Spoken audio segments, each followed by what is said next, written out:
नमस्कार मित्रों, मैं लखनऊ से डॉक्टर रामवृक्ष सिंह।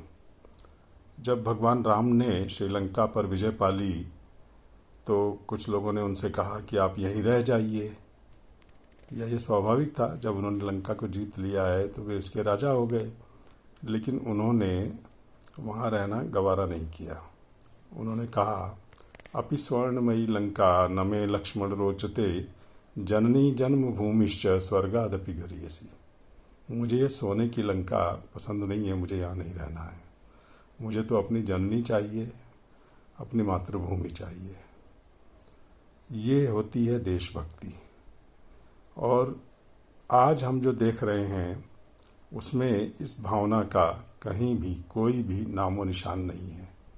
हमारे युवा भारत के संसाधनों पर पढ़ते हैं, यहाँ के विश्वविद्यालयों से डिग्री लेते हैं और उच्च शिक्षा के लिए उन्नत देशों में चले जाते हैं।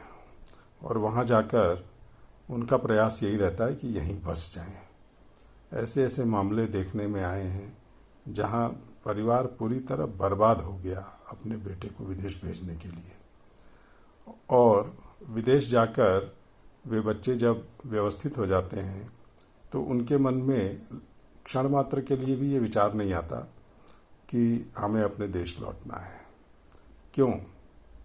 हो सकता है वहाँ उन्हें अच्छा वेतन मिलता हो सकता है वहाँ की जीवन स्थितियाँ अच्छी हों। ये भी है कि वहाँ भारत जैसा भ्रष्टाचार नहीं है।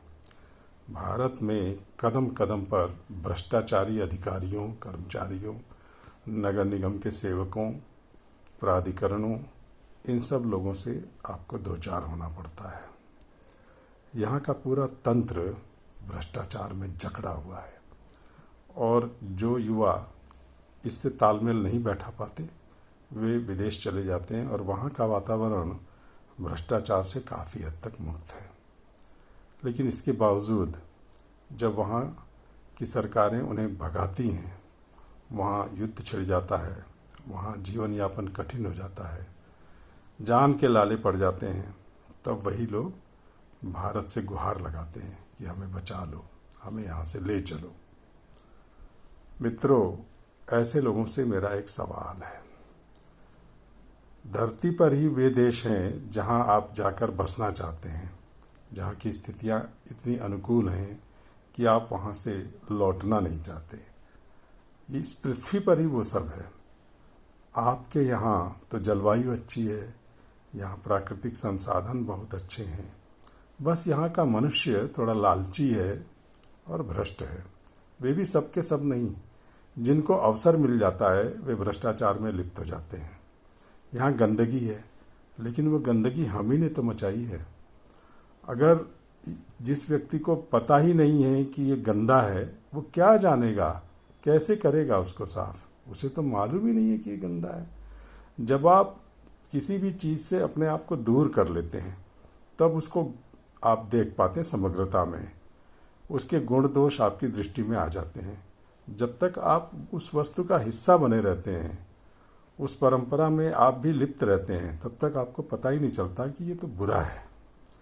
तो आप विदेश गए, विदेश में जाकर आपने देखा कि यहाँ ये चीज़ें अच्छी हैं, भारत में ये चीज़ें उतनी अच्छी नहीं हैं। तो आपके सामने अब एक आदर्श पैदा हो गया, आपने समझ लिया कि इसको अच्छा किया जा सकता है।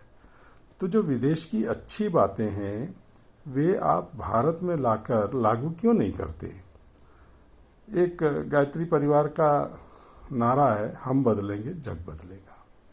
आप अगर कुछ प्रयास ही न करें, केवल आलोचना करते रहें दूर बैठकर कि ये गंदा है, ये खराब है, ये अच्छा नहीं है, तो आप कैसे परिवर्तन ला सकते हैं? आपके ये सब कहने से तो देश बदलेगा नहीं। आप आइए, देश को बदलिए, देश में सुधार लाइए।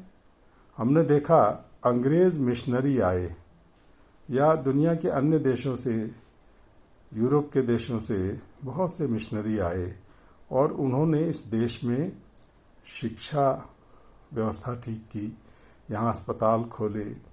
उनका चाहे उद्देश्य कुछ भी रहा हो, प्रच्छन्न छिपा हुआ उद्देश्य चाहे जो भी रहा हो, लेकिन उन्होंने इस देश को दिया बहुत कुछ। तो अगर वे यहाँ आकर काम कर सकते थे, अपनी सुख सुविधा छोड़कर यहाँ के जीवन में रम सकते थे, यहाँ के लोगों को अपना सकते थे, यहाँ की दुश्वारियाँ झेलकर यहाँ शिक्षा का उजाला फैला सकते थे, तो आप क्यों नहीं कर सकते? आप तो इसी देश के बच्चे हैं। लेकिन नहीं, आपको तो अपना निजी स्वार्थ विदेश ले गया है। आप यहाँ नहीं आएंगे।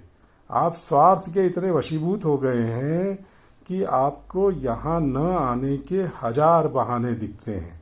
आप यहाँ की स्थितियों को कोसते हैं, यहाँ के लोगों को गाली देते हैं, यहाँ के नेताओं को भ्रष्ट बताते हैं। तो भाई ऐसा है ना, आप आइए, इसको ठीक कीजिए। आप ठीक भी नहीं करेंगे, दूर दूर से इसको गरियाते रहेंगे, ये तो कोई अच्छी बात नहीं है।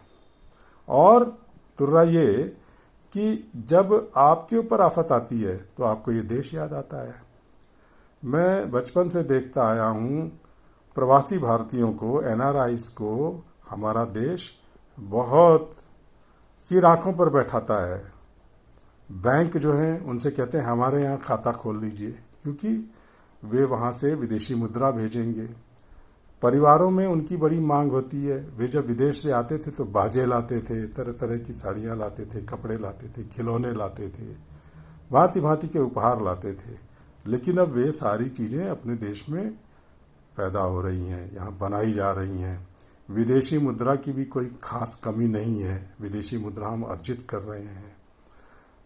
अब तो आपका बस यही काम एक रह गया है कि यहाँ पढ़ो लिखो, यहाँ की सुख सुविधा पर ऐश करो, और फिर पढ़ने के लिए विदेश जाओ और विदेश में ही रह जाओ, और वहाँ से बैठे बैठे इसको गाली दो कि ये देश खराब है, ये देश अच्छा है। ये कोई अच्छी बात नहीं है। और फिर जब आपके ऊपर आफत आती है, फिर आप गुहार लगाते हो कि यार हमें बचा लो, हमें रेस्क्यू कर लो। और ये सरकार आपको बचाती भी है, यही देश आपको बचाता है। तो जब आपका ये देश आपकी इतनी कदर करता है, आपको इतनी सुविधा देता है, आपका इतना मान करता है, तो भाई आपका भी तो कोई फ़र्ज़ बनता है कि इस देश को सुधारो, ये नहीं कि दूर बैठकर इसको गालियाँ दो। ठीक है मित्रों, धन्यवाद।